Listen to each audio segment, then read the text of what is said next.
lang, nakabiyahe ako ng maaga ngayon. Maluwag pa ang kalye. Siguradong makakarating ako sa school nito ng maaga. Naku po, ang sakit ng tiyan ko. Kasama pa ata yung pagkain ko ng ice cream kagabi. Kailangan kong tiisin. Hindi pwedeng abudan ako dito. A few minutes later. Ay, buti na control ko pa.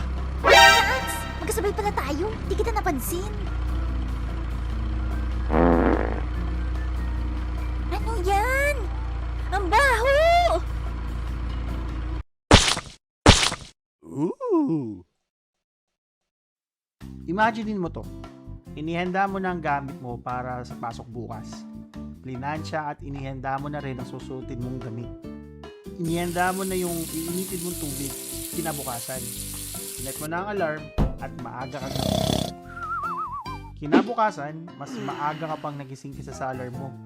Nakaligo ka na maaga, sinuot ang plansyado mong damit, ready na para sa task for the day. Paalis ka na sana pero biglang sumakit ang tiyan mo. Kailangan mo bumalik ng bahay para magdeposito kay Kadoro. Bad trip, di ba? Nats, ano naman problema dun? Nasa bahay ko pa rin naman. Late ka nga lang. Pre, paano kung nasa kalagitnaan ka ng biyahe? Oh no! To give context, ang university na pinapasokan ko ay nasa Manila. Ako na taga Rizal will take 2 hours at most para bumiyahe para makapunta lang sa campus. Hindi ko na maalala kung anong kinain ko nung gabi or nung umaga ng araw na yun para sumakit ang tiyan ko. Nagsimula naman ng araw ng normal.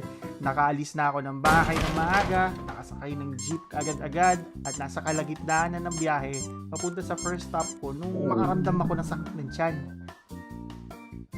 Alam mo yung pinapawisan ka ng malamig, tapos tumatayo na yung balahibo mo? Ganun yung nararamdaman ko that time. Yung dinadaanan pa naman na kalye ng jeep na sinasakyan ko lubak-lubak. So imaginein mo na lang, masakit ang tiyan mo, tapos pinipigilan mo lumabas yung alien sa tiyan mo, pero parang tinutulak siya every time na dumadaan ka sa lubak. Eventually, nakapasok naman ako sa campus. Pumunta agad ako sa wing kung nasa ng college namin. Pagdating ko sa wing na yun, dali-dali ako pumunta sa CR. Oaks na sana. Kaso napansin ko, yung mga cubicle, walang pinto. Papatusin ko na sana kaso parang ang sagwa naman na makikita ng mga tao ang kayamanan ko.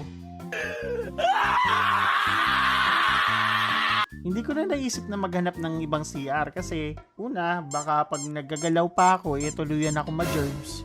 Pangalawa, hindi na organisado ang isip ko that time. Tinis ko yung sakit ng tiyan ko simula start ng klase which is 8 AM ata hanggang mag-uwian na which is 3 PM. Di ko alam kung saan ko nakuha yung lakas para tiisin yung pagpigil sa germs ko. Tanda ako noon, tahimik lang ako buong araw at hindi ako nagdadagalaw. Dumating ang oras ng uwian. Hindi ako nagmamadali kasi baka kung kailan pa uwi na, saka pa lumabas yung alien sa katawan ko.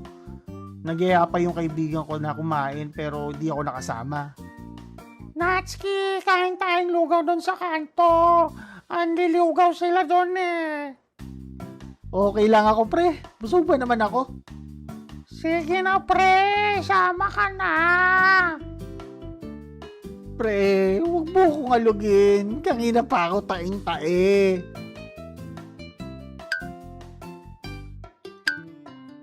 Awa ng Diyos nairaos ko naman ng buong araw sa school. Nakasakay naman ako ng mabilis that time at buti na lang maluwag yung kalsada. Hindi pa kasi rush hour. Hindi ko alam kung matutuwa ako kasi sobrang bilis ng jeep ng nasakyan ko. Di nga lang since mabilis siyang umandar, di maiiwasan na minsan madadaan kami sa lubak. Gaya kanina nung papasok pa lang ako ng school, pakaramdam ko unti-unting bumababa yung germs ko sa large intestine ko nun habang dumadaan kami or pag nadadaan kami sa lubak. Nakarating na kami sa Rizal. Siguro yung thought na malapit na akong bumaba, nag-trigger na naman sa tiyan ko para magwala. Mga good 10 minutes na lang pababa na ako nung naramdaman ko na namang nananakit na naman ang tiyan ko. Kailangan ko pang maglakad sa iskinita namin bago makarating sa bahay. Alam mo yung gusto mong magmadali maglakad pero kailangan mong ipitin at baka lumabas? Grabe. Siguro yung mga taong nakakita sa akin nun, alam na nilang taing-taing na ako. Awa ng Diyos, nakarating naman ako sa bahay. Dali-dali ko bubuksan yung gate, pati yung pinto. Dali-dali na ako pumunta sa banyo. Bubuksan ko na sana yung pinto nang biglang... Di ko na siguro kailangan pang ikwento kung anong sumunod na nangyari, di ba? Yun, tapos na yung video. Salamat sa mga nanood at sa manonood. Paki-like, share, and subscribe na lang tong video natin para dumami pa yung subscribers natin and ma-reach ko sana yung 1,000 na subscribers before mag 1 year tong YouTube channel natin. Bilis, no? Kunti lang nga lang yung na-upload nating video kasi hindi tayo medyo consistent sa work ko. Pero hopefully, ma-reach pa rin natin yung goal ng 1,000 subscribers before mag 1 year. And yun, salamat sa mga nanonood ng videos ko, sa mga continuous na nag-aabang at nag-comment dun sa previous nating ginawa.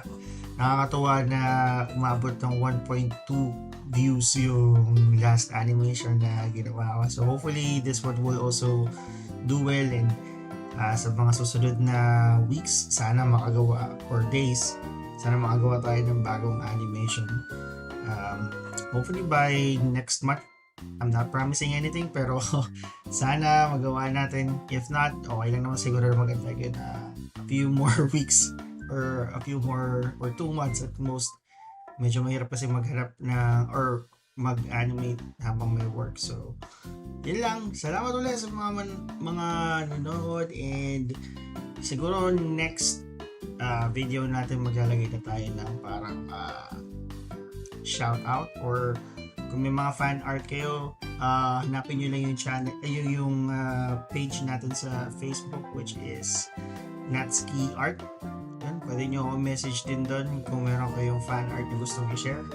And yan, yun lang. Salamat ulit sa panonood. Hanggang sa muli. Paalam!